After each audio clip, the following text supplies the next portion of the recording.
이강인 선수의 이적설이 벌써부터 이제 많이 나오고 있는데, 이강인 선수가 본인의 SNS에서 파리 생제르맹을 삭제를 했습니다. 이게 뭐 너무 이것만 보고 이강인이 이적한다 확신할 수는 없지만, 그렇다고 해서 이것도 가볍게 그냥 삭제하진 않거든요, 보통. 그런데 원래 이렇게 돼 있었어요. 이강인 선수가 뭐 국가대표팀 써있고 파리 생제르맹 써있었습니다. 근데 이게 그냥 다 삭제가 돼서 아무것도 없어졌어요. 근데 이제 이강인 선수가 마요르카에서 파리 생제르맹으로 넘어올 때도 그때도 한번 이랬었거든요. 본인의 프로필에 마요르카가 있었는데 이적하기 직전에 마요르카를 삭제했어요. 이런 식으로. 그래서 이제 이강인 선수가 마요르카에서도 이적을 하기 직전에 프로필을 한번 삭제하고 이적을 한 다음에 이제 프로필을 다시 작성하는, 그랬던 적이 있는데, 이번에도 뭔가 이 타이밍에, 그리고 심지어 이게 며칠 전만 해도 이강인 선수가 이적한다는 이야기가 많이 나왔잖아요. 심지어 로익 탄지, 신뢰도가 높은 기자의 입에서 이강인이 중요한 경기에 더 많은 출전 시간을 나오고 싶어 하지만 현재 파리 생제르맹이 중요한 경기들을 앞두고 있는 챔피언스 리그라던가 이런 중요한 매치들이 남아있기 때문에 아직까지는 불만을 표시하고 있진 않습니다. 출전 시간에 대한 불만을 아직까지 공식적으로 내비치진 않았지만, 이강인과 이강인의 이제 캠프 쪽에서는 시즌이 끝난 다음에 이강인의 미래에 대해서 논의할 예정입니다. 이강인 쪽에서도 출전 시간 때문에 이적을 선호하고 있습니다. 그래서 파리 생제르맹도 이강인을 적절한 금액이 들어오면 판매할 예정이고, 이강인도 이제는 파리 생제르맹을 떠나고 싶어하는 마음이 생겼습니다. 이런 이제 얘기들이 나온 타이밍에 또 공교롭게도 이강인 선수가 파리 생제르맹을 본인의 프로필에 삭제했다라는 건 이번 시즌 끝나면 이강인 선수가 뭐 이적할 가능성이 점점 더 높아지고 있다는 것을 의미하고 있는 거죠. 그리고 이제 이강인 선수가 지난번에 이강인의 에이전트 가리도가 열심히 지금 돌아다니고 있거든요. 지난달에 나왔던 이제 기사에서도 가리도 에이전트가 이제 이강인, 뭐 압데, 하비게라 뭐 이런 중요 선수들을 데리고 있는데, 이 중에서 가장 이제 가치가 높은 선수가 이강인 혹은 하비게라, 이런 선수들이거든요. 이 가리도 에이전트가 데리고 있는 선수들 중에. 그런데 이 선수들을 프로필을 가지고 가리도가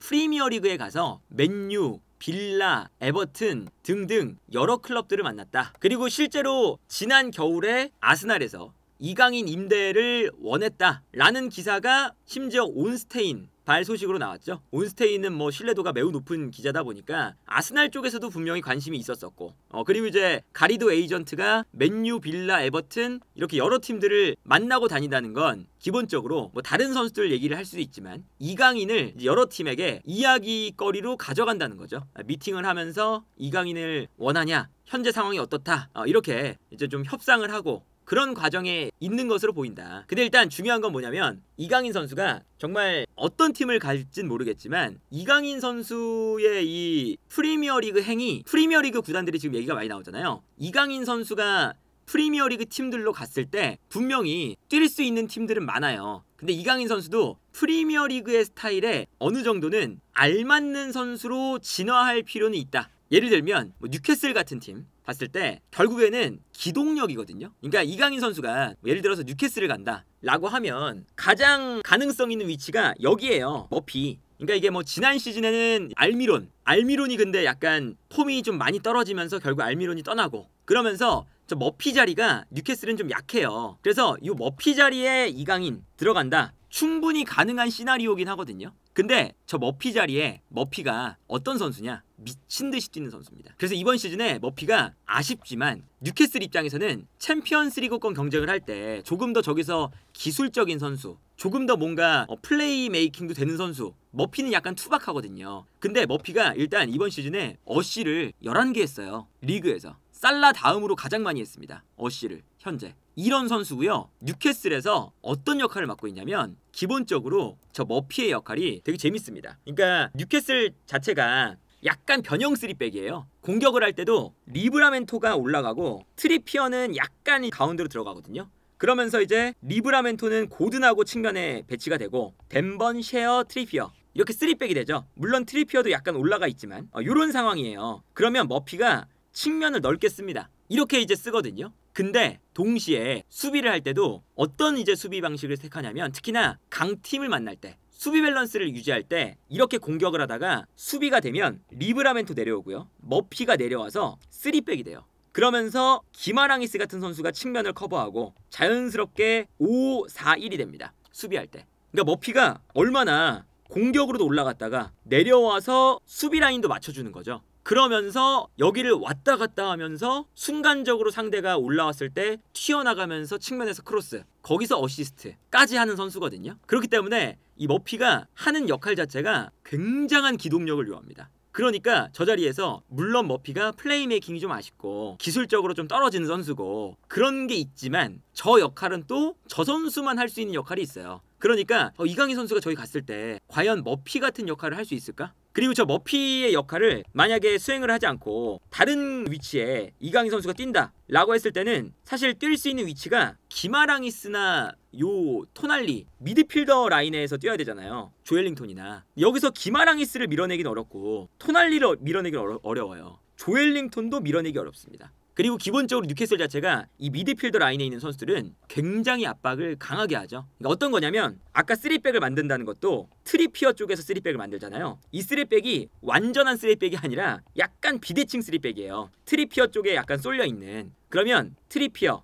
파비안 셰어, 기마랑이스, 토날리 요 4명이 킥이 좋은 선수잖아요. 그래서 이 선수들이 내려갑니다. 이렇게. 그러면 오른쪽에서 볼을 받아서 전방으로 패스를 뿌려주는 건데 반대편이나 이때 조엘링턴은 피지컬이 좋은 선수라 달려나가서 이삭과 투톱을 만듭니다. 이런 식으로. 여기서 롱킥 때리는 거예요. 아니면 측면으로 달려나가는 고든이나 리브라멘토에게 롱킥. 이런 킥이거든요. 그러니까 저 상황에서 조엘링턴의 역할을 이강인 선수가 하기에도 좀 애매해요. 그리고 여기서 이제 앞쪽으로 롱킥을 했다가 볼이 떨어지잖아요. 그러면 뒤에 있었던 기마랑이스와 토날리 이런 미드필더들이 세컨볼을 가져오기 위해서 처음엔 내려갔다가 순간적으로 올라오면서 앞쪽에서 세컨볼 가져가고 저돌적으로 압박을 합니다. 그래서 토날리와 기마랑이스가 미드필더 라인에서 내려와서 잡은 다음에 뻥 다시 올라가서 세컨볼. 조엘링턴은 중원 싸움 하다가 올라가서 피지컬. 기본적으로 굉장한 기동력을 요하는 전술이에요. 그러다 보니까 이강인 선수가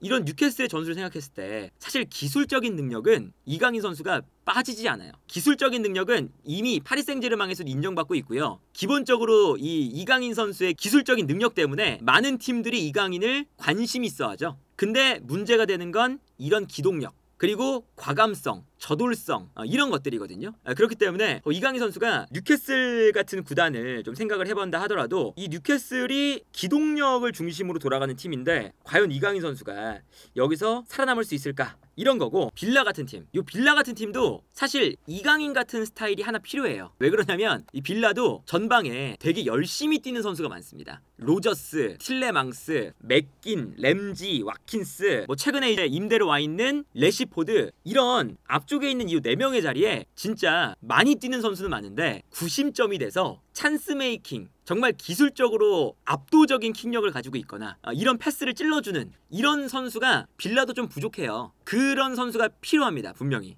그리고 이제 이강인 선수가 이 전술에서는 측면에 배치가 되어도 괜찮죠. 왜냐면 빌라는 되게 독특한 전술을 쓰거든요. 몇 번 설명을 드리기도 했는데 여기는 기본적으로 틸레망스가 가운데 배치가 되기도 하지만 이럴 때가 좀 많아요. 로저스가 가운데 있고 램지와 맥긴이 좌우 측면. 그러니까 이 뜻은 뭐냐? 좌우 측면에 오히려 가운데로 들어오는 중앙지향적인 선수들이 배치가 되고 중앙에는 오히려 측면으로 나가는 선수들이 배치가 돼요.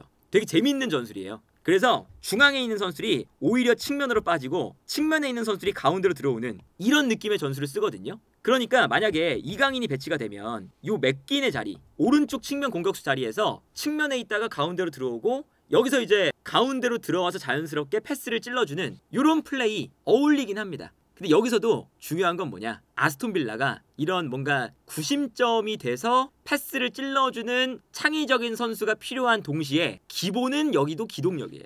왜 그러냐? 이 아스톤 빌라의 컨셉은 일단 라인이 높습니다. 수비 라인을 굉장히 높게 끌어올려요. 그러면서 재밌는 건 앞쪽에서 생각보다 막 달려드는 수비를 하기보다 살짝 내려갑니다. 그래서 요 높은 라인을 유지하면서 가운데에서 수비 블럭 만드는 거. 이게 여기 컨셉이에요. 왜 이렇게 하냐? 상대가 공격을 들어왔을 때 끊어요. 높은 곳에서 끊겠죠, 이러면. 높은 곳에서 끊자마자 끊어낸 다음에 빠른 역습, 달려나가는 거거든요, 여기서도. 그래서 이 달려나갈 때 중앙에 있는 선수들은 측면으로 빠지면서 수비를 유인시키고 가운데로 들어가는 선수들이 침투하고 그런 다음에 다시금 스위칭 이루어지고 이런 식이에요. 그러니까 높은 지역에서 끊어낸 다음에 빠르게 쪽 카운터, 하이라인에서 카운터를 치는 걸 아스톤 빌라의 에메리 감독이 좋아하거든요. 근데 여기서도 아주 빠른 기동력, 수비에서 공격으로 넘어갈 때의 스위칭, 이런 게 일단은 필요하니까 이강인 선수가 최근에 파리 생제르맹에서 약간 밀려나 있는 이유도 덴벨레, 흐비차, 두에, 바르콜라 이 공격 라인에서 수비에서 공격으로 전환이 될 때 공간으로 뛰어들어가고 뛰어들어갈 때 스위칭이 이루어지고 이런 움직임이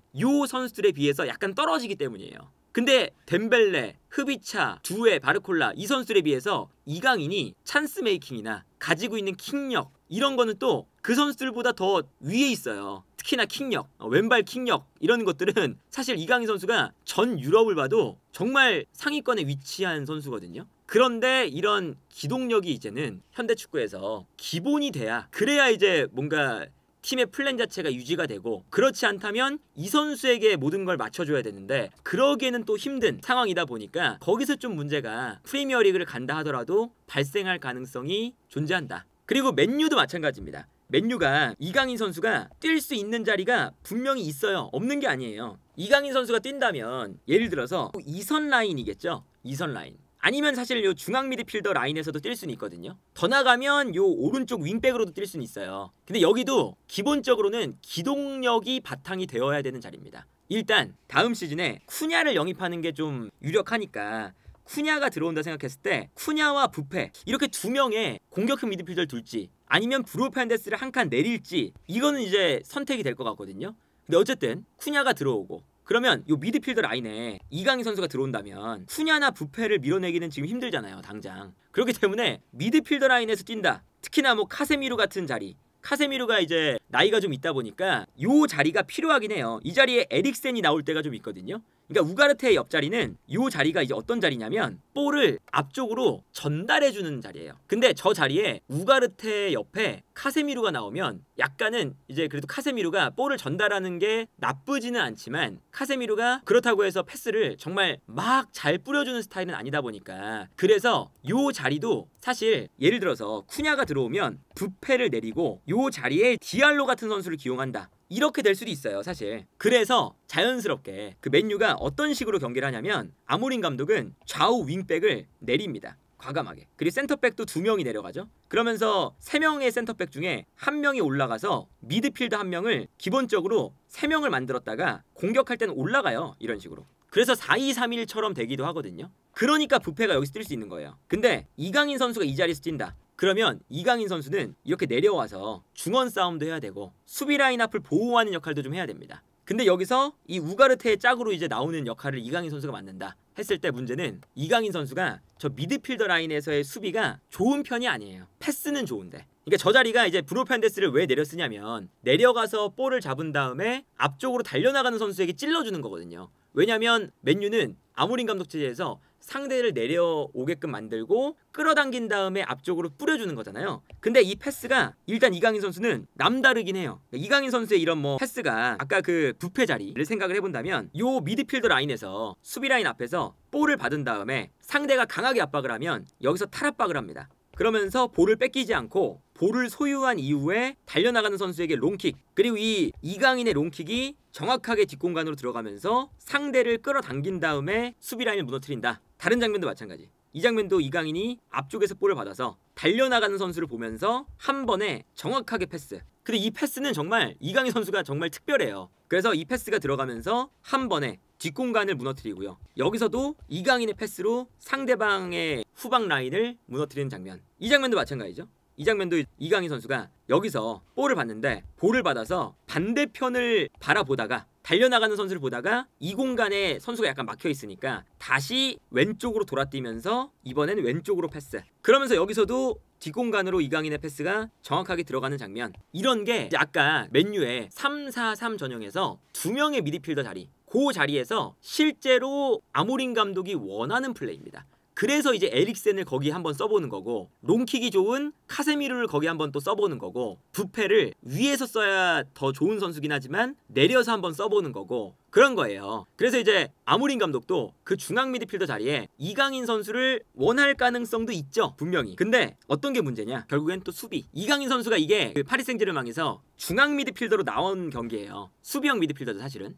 근데 여기서 상대가 역습으로 나옵니다. 근데 이강인 선수가 여기서 이 선수를 따라가요. 근데 상대 공격수가 빠르게 치고 나가니까 이강인 선수가 여기서 달려나가다가 약간 역동작에 걸리면서 공간을 그대로 허용합니다. 그래서 상대가 편안하게 수비라인 앞 공간으로 들어오는 장면이죠. 다른 장면, 이 장면도 마찬가지야. 이 장면도 이강인 선수가 가장 뒤에 있어요. 미드필더 중에서 이렇게 3미들이거든요. 근데 이강인 선수가 여기서 상대가 이 안쪽으로 들어오는데 여기서는 이제 어떤 게 문제냐면 이강인 선수 자체가 앞쪽에서 압박하는 거, 달려들면서 이제 압박하는 건 마요르카 시절 때부터 어느 정도 해요. 마요르카 시절 때부터 이강인 선수가 완전 스피드가 아예 느린 선수는 또 아니고, 그리고 압박을 아예 안 하는 선수는 아니에요. 열심히 하는 선수거든요, 압박을. 근데 뒤에서 이 미드필더 라인에 수비 라인을 보호하는 요 위치는 또 압박을 하는 방식이 다르죠. 공간을 먼저 선점하고 상대가 들어올 만한 공간을 먼저 들어가서 차단을 하고 자리를 좀 지켜야 되잖아요. 여기서도 이강인 선수가 안쪽으로 상대 공격이 들어오는데 이 공간으로 순간적으로 움직이는 게 부족했습니다. 그래서 상대 공격이 들어오는데 바라만 보다가 여기서 상대가 뛰어나가는 선수에게 스루 패스, 편안하게 들어가는 장면. 다른 장면도, 이 장면도 이강인 선수가 상대가 공간으로 뛰어들어가는 장면이었어요. 그러니까 측면에서 볼을 잡을 때 파리 생제르맹의 측면 수비수가 끌려 나가서 요 공간이 비게 되는 장면이죠. 근데 여기서 이강인 선수가 뛰어들어가는 상대 공격수를 따라가긴 따라갑니다. 따라가긴 따라가는데 여기서 상대가 볼을 잡고 드리블을 하는데 이강인 선수가 최소한의 견제만 해요. 따라가긴 하는데. 그래서 여기서 상대가 편안하게 이강인을 분명히 이제 달고 뛰지만 이강인을 달고 크로스를 올리는 장면. 이런 것들이 아무래도 맨유를 가도 맨유에서 뛸 수 있을 만한 위치가 저 공격형 미드필더 자리보다는 한 칸 밑에 그 자리에 있어야 되는데 이강인 선수가 저런 수비적인 그런 능력이 출중한 선수는 아니기 때문에, 특히나 수비 라인 앞을 보호하는 그런 역할을 과연 이강인 선수가 소화할 수 있을까? 그게 좀 걱정이 되는 면이 있죠. 그리고 이제 뭐 예를 들면 이강인 선수가 2선에서 뛴다. 요 쿠냐나 디알로나 요 선수들이 나오는 자리에서 뛴다. 이것도 이제 어떤 거냐면 맨유가 아까 말씀드린 것처럼 수비를 끌어당겨요. 상대를 끌어당긴 다음에 상대가 끌려 나오면 끌려 나올 때 빈 공간으로 뛰거든요. 앞쪽에 있는 선수들이. 그래서 이렇게 사실은 이 공간은 달려나가야 되는 장면, 달려나가야 되는 오프 더 볼이 더 중요한 위치예요. 그러다 보니까 이강인 선수가 2선 라인에도 중심이 돼서 찔러주는 패스를 하는 그런 역할보다는 왔다 갔다 하면서 측면으로 빠지는 이런 역할을 맨유가 원하다 보니까 브루노 페르난데스는 독특한 선수인 거죠. 브루노 페르난데스는 패스도 잘 주고 그리고 오프 더 볼 플레이도 좋아서 2선에서도 뛰면서 공간 침투도 하죠. 그렇기 때문에 부페처럼 오프 더 볼 플레이도 되고 침투 플레이도 좋고 온 더 볼도 찔러주는 패스가 좋은 그런 것이 아닌 이상 이강인 선수가 뭔가 2선에서도 약간은 저런 쿠냐나 디알로, 심지어는 가르나초 이런 선수들에 비해 아모린 감독이 선호할까 과연? 그런 이제 걱정도 있다. 그리고 아스날 같은 경우도 마찬가지예요. 그러니까 맨유도 사실 이런 걸 생각하면 분명히 뭔가 뛸 수 있을 만한 자리는 있는데 과연 맨유의 그 전술에 맞을까? 이런 거고요. 그리고 아스날도 마찬가지인 게 아스날도 웨데고르 자리인 거잖아요. 그러니까 웨데고르 자리에 사실 이강인 선수를 노릴 만한 지금 프로필이에요. 왜냐면 이강인 선수가 노릴만한 게 웨데고르가 경쟁자가 좀 없어요. 대체할 만한 자원이. 그래서 이번 시즌에 웨데고르가 폼이 좀 안 좋을 때도 웨데고르가 어쩔 수 없이 계속 나오죠. 근데 웨데고르가 별로 안 좋은데도 계속 나오니까 아스날 입장에서도 웨데고르의 대체자 혹은 웨데고르랑 경쟁할 수 있는 자원이 필요하거든요. 근데 그렇다고 해서 웨데고르보다 좋은 선수를 데려오기에는 돈이 그만큼 쓸 수는 없고, 그렇다고 해서 웨데고르보다 한참 떨어지는 파비오 비에이라 이런 선수를 웨데고르의 뭐 대체자 이렇게 두기에는 좀 아쉽고, 그래서 이제 이강인 정도면 웨데고르랑 좀 경쟁할 수 있는 그런 자원으로 데려올 만 하거든요. 근데 여기서 또 문제는 뭐냐, 웨데고르의 저 역할이 전방 압박을 주도하는 역할입니다. 이것도 결국에는 기동력, 에너지 레벨 이런 게 또 있어요. 그러니까 요 웨데고르의 이 자리가 미드필더지만 압박을 할 때는 웨데고르부터 올라가요. 이렇게. 그러면서 이제 라이스와 파티가 두 명의 미드필더가 되는 거고, 앞쪽에서 웨데고르가 붙어주고 상대가 한 칸 올라오면 다시 내려가고, 이 왔다 갔다를 엄청 하거든요, 웨데고르가. 그래서 이 웨데고르가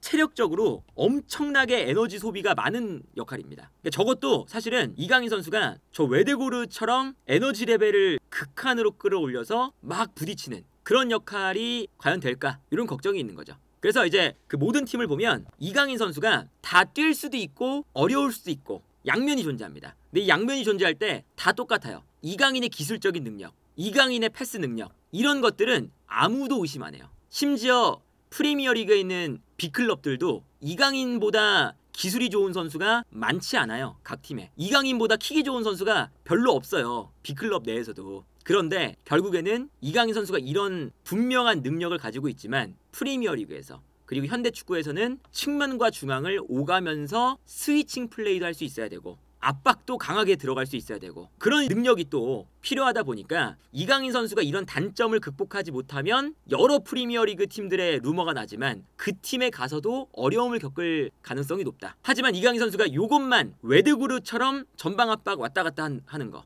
브루 페르난데스처럼 중원을 정말 쉴 틈 없이 돌아다니면서 플레이메이킹도 하는 거. 예를 들면 뉴캐슬이나 아스톤빌라도 결국에는 기동력을 기반으로 하면서 플레이메이킹도 필요한 거다 보니까 그러한 전술에 녹아들 수 있다면, 그렇다면 기술적인 능력은 정말 이강인 선수가 우리가 뭐 국가대표팀 경기만 봐도 이거는 다른 선수거든요. 기술적인 능력은. 그렇기 때문에 이 기술적인 능력이 정말 극한으로 끌어올려져 있는 선수라서 기동적인 부분, 그리고 이제 에너지 레벨을 중원에서 불어넣을 수 있는 그런 수비적인 부분, 이런 것들만 보완이 되면 어떤 프리미어리그 클럽에 가서도 뛸 수 있는 선수가 되고, 반대로 그런 단점을 극복하지 못하면 어떤 프리미어리그 클럽에 가도 이강인 선수가 전술적으로 뭔가 약간 애매하거나 이 선수를 위한 전술을 맞춰주지 못하면 팀 전체적인 전술을 짜기는 힘든 그런 선수가 될 수도 있다. 이 양면이 분명히 존재하는 선수입니다. 그래서 이강인 선수가 이런 단점을 지금 극복해야 되는 딱 그 지금 시기에 있다 라고 볼 수가 있겠고, 그리고 이제 이강인 선수가 기본적인 이강인의 특징은 이강인 선수는 팀의 구심점이 되는 선수거든요. 팀 전체에 패스를 너무 잘하잖아요. 사실 모든 킥을 다 차는 선수고, 파리 생제르맹에서도 이강인 선수보다 킥 좋은 선수가 없어요. 그렇기 때문에 이 구심점이 되어준다는 걸 생각을 해봤을 때는 지금 현재 대부분의 빅클럽들은 플레이메이커가 다 있습니다.